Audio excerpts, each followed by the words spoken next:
everybody, and I want to welcome everyone to this episode of the Booze Geek. My name is Chuck. I am your host. And before I get started, if you're all new to the channel, please hit that subscribe button. If you like the video, hey, hit that like button too. Give us a big thumbs up, and always feel free to leave a comment down below. We always like the comments. Well, the good comments anyways. But on this episode, what do we have on tap? Well, we are going to be tasting and reviewing another beer from Stone Brewing. And the beer we're tasting, this is their Tropic of Thunder. Tropic of Thunder. And not to be confused with the movie Tropic Thunder, which is hilarious, and I recommend everyone go watch Tropic Thunder because it is an awesome film, and it's also one of Robert Downey Jr.'s best roles ever. There was no cell phones in 1969, man. I'm head to toe legitimate. Anyways, yeah, that's his character. Great movie. Go watch the film. But back to the beer, the Tropic of Thunder. So, Tropic of Thunder. This beer, this is a tropical lager.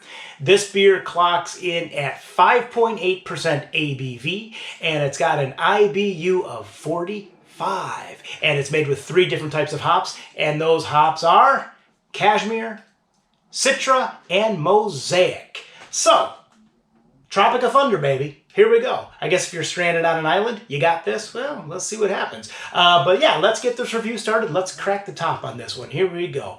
1, 2, 3. Boom, boom. Zero smoke out of the can. Zero smoke on that one. Let's give this a little pour. I think that should do it for the Tropic of Thunder. Ooh, nice color on this one. Actually, really nice color. This is a lighter gold with a little orange tint. Almost looks like a hazy. Can't see through it. Almost looks like a hazy. And we have about a 1/4 finger. Nice veil of pure white foam on top. But let's give this bad boy a swirl and let's give it a nose. Get those aromas that move and open up. Here we go. Let's give it a nose. A big nose. If a big nose, who knows? Who knows the big nose? Well, that's a big nose. Well, what are we getting? Well, we're getting a little bit of citrus. There is some orange going on.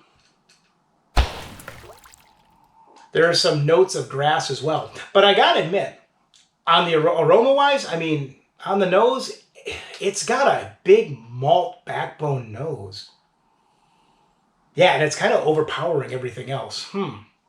Well, let's give this a swirl and let's give this a sippity sip. Here we go. Let's see what we got going on in the palate.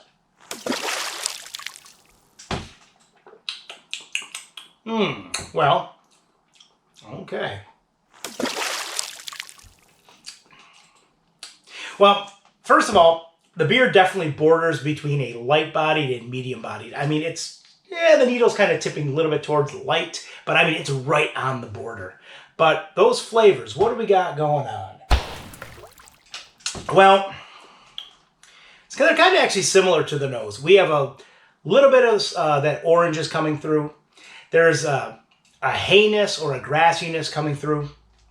There is some slight pineapple and some slight coconut as well. But my issue is, once again, I mean, there is a huge, huge malt overtone presence here on the palate. I mean, it's really I know it's a lager, so it's going to get some malt overtones, but it's supposed to be a tropical lager, and I was expecting, some more tropical flavors coming through. I mean, the malt overtones are kind of they're pushing everything aside. It's like, I want some more of that coconut. I want a little bit more of that pineapple, especially if I'd be stranded on a desert island. I want some more of those tropical notes. But yeah, I mean, the malt is big and it's pushing everything aside. And it's like, here's the malt. Everyone else is, where are we? We want some action. But yeah, really off balance on this beer. I mean, and it was the same with the nose. The malt had an overpowering presence, and it kind of pushed all the other aromas aside. But hold on, I'm going to take one more sip. I want to make sure it isn't me. Big nose, who knows it all. Yeah, it's not really opening up, and it's just, I said that malt is just kind of overpowering everything. So how would I rate this? I mean, on the pint-o-meter, I mean, I'm only going to give this one, I'm going to give this a 5. Yeah, I'm going to give this one a 5. I just think the balance is really, really off on this beer, and it's a shame too. I'm a little disappointed. I was expecting a little more, especially from, like I said, those tropical notes. But yeah, I'm going to stick with that. However, I am going to take one more sip. Here we go. But anyways, on that note, I want to thank you for tuning in on this episode. And as always, you can follow me at the website, which is www.pubshaveapintin.com, or at the blog, which is www.pubshaveapintin.blogspot.com. And with that being said, you know what? I don't read the script. Script reads me. From Tropic Thunder. But anyways, we want to thank you all for tuning in. We will see you on the next episode. And as always, raise a pint, cheers, prost, and enjoy.